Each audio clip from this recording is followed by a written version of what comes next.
Welcome to my channel ناز کا انداز. Let's review عشق لا کی اس قسط میں اسکا جو ہے وہ باہر جاتی ہے دوائی لینے ماں کی، اور اس کا بھائی عابد کے ساتھ اس کو دیکھ لیتا ہے اور گھر آ کے سے پوچھتا ہے کہ تم کہاں گئی تھی. وہ کہتی ہے میں ماں کی دوائی لینے گئی تھی بھابھی سے پوچھ کر. لیکن جو عابد ہے وہ یہ سن کے کہتا ہے کہ نہیں بھائی، اب وقت آ گیا ہے کہ ہم سب سچ بتائیں، اور وہ سچ یہ ہے کہ میں اور اسکا ایک دوسرے کو پسند کرتی ہیں. یہ سن کے اس کے بھائی کو بہت غصہ آتا ہے اور اسکا بہت ہی زیادہ پریشان ہوتی ہے، اور وہ کہتی ہے کہ بھائی یہ جھوٹ ہے، میں تو بھابھی کو بتا کے گئی تھی. بھابھی کہتی ہے یہ جھوٹ ہے، میں تو باہر سے آئی ہوں، مجھے تو پتہ ہی نہیں ہے اور میں نہیں جانتی کہ یہ کہاں گئی تھی. اسکا جو ہے وہ بار بار بتانے کی کوشش کرتی ہے اور پریشان ہوتی ہے کہ بھائی یہ سب مجھے نہیں پتا کہ بھابھی جھوٹ کیوں بول رہی ہیں، لیکن میں ماں کی دوائی لینے ہی گئی تھی. اس کا بھائی اسے ڈانٹ کے بھگا دیتا ہے. اس کی بھابھی کہتی ہے دیکھو کیسا زمانہ آ گیا ہے کہ یہ ہمارے آنکھوں میں دھول جھونک رہی تھی.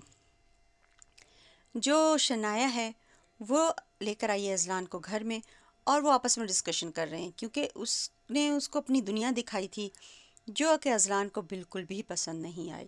اذلان اس سے کہتا ہے کہ کیا تم میری خاطر اپنی دنیا نہیں چھوڑ سکتی؟ تو وہ کہتی ہے کہ نہیں، ایسا نہیں ہو سکتا، کیونکہ یہ جو میری دنیا ہے یہ میری ہی ذات کا حصہ ہے، اور اگر تم مجھے قبول کرو گے تو تم مجھے اس دنیا کے ساتھ قبول کرو گے. میں تمہیں نہیں کہتی کہ تم چینج ہو جاؤ، لیکن تم مجھے اسی طرح قبول کرو. اسکا کی ماں اس سے پوچھتی ہے رونے کی وجہ، وہ بتاتی ہے تو وہ سب کو بلا لیتی ہے اور اس کی بھابھی سے کہتی ہے کہ تم قسم کھاؤ کہ تم اسکا جھوٹ بول رہی ہے. تو اس کی بھابھی جھوٹی قسم کھاتی ہے اپنی بیٹی کے سر پہ ہاتھ رکھ کے کہ اسکا جھوٹ بول رہی ہے، میں نے تو اس کو نہیں بھیجا تھا. یہ بات کہنے کے بعد جو ہے اس کا بھائی غصے سے باہر چلا جاتا ہے. بھابھی تھوڑا سا تو گھبراتی ہیں کہ کہیں میری بیٹی کو کچھ ہو نہ جائے، لیکن پھر کہتی ہیں ایسا کچھ نہیں ہوگا. اسکا بالکل خاموش ہو جاتی ہے اور صرف رو پاتی ہے، کچھ بول نہیں پاتی. وہ اپنی ماں سے کہتی ہے کہ ماں آپ کو تو مجھ پر اعتبار ہے نا. اس کا بھائی ایک دفعہ پھر اپنی بیوی سے پوچھتا ہے کہ دیکھو میں ڈرتا ہوں، میرے بابا کہہ کے گئے تھے بیٹیوں اور بہنوں کے معاملے میں ڈرنا چاہیے، تو آپ مجھے پھر بتاؤ کہ کیا اسکا جھوٹ بول رہی ہے؟ تو اس کی بھابھی کہتی ہے ہاں اسکا جھوٹ بول رہی ہے. خیر اس کا بھائی جو ہے یہ سن کے باہر چلا جاتا ہے اور اسکا جو ہے وہ روتی ہوئی اپنے کمرے میں چلی جاتی ہے. تھوڑی دیر بعد اس کا بھائی آتا ہے اور وہ خالہ کو لے کر آتا ہے رشتے کے لیے، اور خالہ جو ہے کہتی ہے کہ اب یہ میری بہو ہے. وہ اس کو مٹھائی کھلاتی ہے، سب لوگ بہت خوش ہیں، مگر اسکا اور اس کی ماں حیران و پریشان کھڑے ہوتے ہیں کہ بھائی ایسا کیسے کر سکتے ہیں مجھ سے پوچھے بغیر. اس کی خالہ جو ہے وہ زبردستی اس کے منہ میں مٹھائی ٹھونسنے کی کوشش کرتی ہے اور کہتی ہے کہ اب جلدی سے مجھے ڈیٹ دے دو. تو اس کا بھائی کہتا ہے اسکا کی شادی تو کل ہی ہوگی، یعنی وہ اس کی شادی کے دن بھی طے کر دیتا ہے. اور اسکا روتی ہوئی اپنے کمرے میں چلی جاتی ہے. آفس میں اذلان کے فادر کے آفس میں اذلان آتا ہے اور اس کو خوشخبری دیتا ہے کہ وہ جو ہم نے باہر کی ایک کمپنی بنائی تھی وہ کتنی ترقی کر رہی ہے. اس کے فادر کا جو ایک ملازم ہے وہ اس کو مبارکباد دیتے ہوئے کہتا ہے کہ اللہ نے آپ پہ بڑا کرم کیا ہے. تو وہ کہتا ہے کہ کوئی ایک جو کریڈٹ ہے وہ ہم انسانوں کو بھی لینے دیں. یعنی اس میں اذلان کی جو پوری تربیت دکھائی گئی ہے اور جو اذلان کا مزاج دکھایا گیا ہے وہ اس ٹائپ کا ہے کہ وہ زیادہ اللہ والا نہیں ہے، وہ اپنی ترقی پہ بھروسہ کرتا ہے.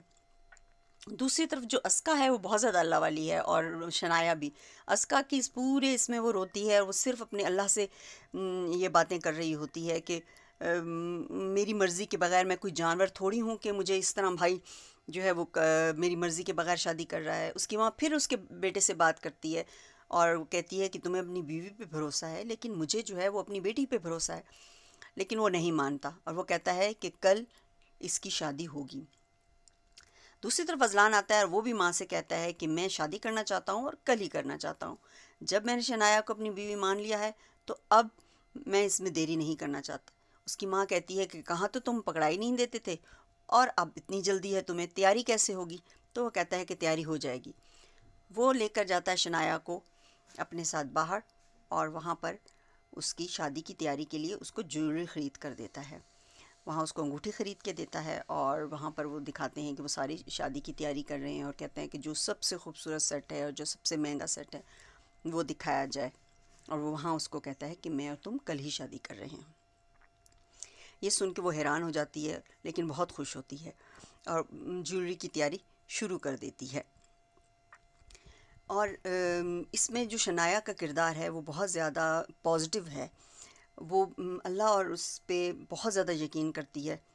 دوسری طرف شادی دکھاتے ہیں، عابد خوش ہے اور اس کی بھابھی بھی بہت زیادہ، شادی اور دولہا دلہن دونوں کا گھر سجا ہوا ہے۔ اس میں پیرالل دو طبقے دکھائے گئے ہیں، کس طرح ایک شنایا ایک عام گھر کی دلہن اور وہ امیر گھر کی دلہن، اور اسکا ایک عام گھر کی دلہن، دونوں تیار ہوتی ہیں، اکٹھا اس کو دکھایا گیا پیرالل۔ اور اسکا جو ہے وہ رو رہی ہے دلہن بنتے وقت، جبکہ شنایا بہت خوش ہے۔ اسکا کی ماں بھی بہت پریشان ہے، اور وہ اسکا جو ہے وہ بیٹھی ہوئی، اس میں اسکا کو دکھایا گیا ہے کہ وہ بہت پریشان ہے اور وہ اللہ سے ہی ساری مدد طلب کر رہی ہے۔ اس کی جب بھابھی آتی ہے اس کے پاس اس کو لینے کے لیے، تو وہ اپنی بھابھی سے بھی یہی کہتی ہے کہ یہ مرضی اللہ کی نہیں ہے، یہ میرے اللہ کی مرضی ایسی ہو ہی نہیں سکتی، وہ کسی پہ میرے اللہ میاں زیادتی نہیں کرتے۔ تو وہ اس کو لے کر نیچے آتی ہے۔ دوسری طرف دکھاتے ہیں کہ شنایا جو ہے وہ سج سنور کے آ رہی ہے، اور ان دونوں کو پیرالل دکھایا جاتا ہے کہ کس طریقے سے ایک بہت ہی خوش دلہن ہے جو کہ شنایا ہے، جس کو اپنی محبت ملی ہے، اور دوسری طرف ایک ایسی دلہن ہے جس کے اوپر زبردستی کی گئی ہے، جس پہ کردار پہ جو ہے وہ الزام لگایا گیا، اور کسی بھی لڑکی کے جب کردار پہ الزام لگتا ہے تو وہ اس کے لیے سب سے زیادہ تکلیف دہ بات ہوتی ہے۔ اور شنایا کو چونکہ اپنی محبت ملی ہے تو وہ بہت ہی خوش ہے۔ دو دولہے دکھائے گئے ہیں، دولہے تو خیر دونوں ہی خوش تھے، اور جو عابد تھا وہ اس کا انتظار وہاں بے صبری سے کر رہا ہوتا ہے۔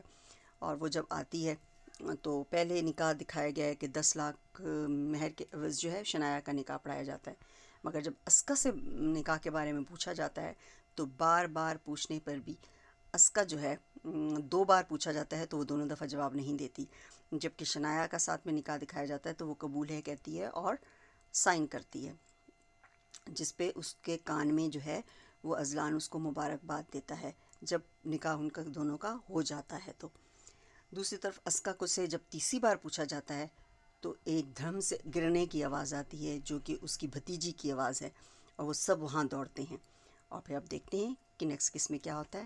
اگر آپ کو میرا ریویو پسند ہے تو میرے چینل کو سبسکرائب کر لیجئے اور بیل کا بٹن دبا دیجئے۔ Thank you for watching my channel.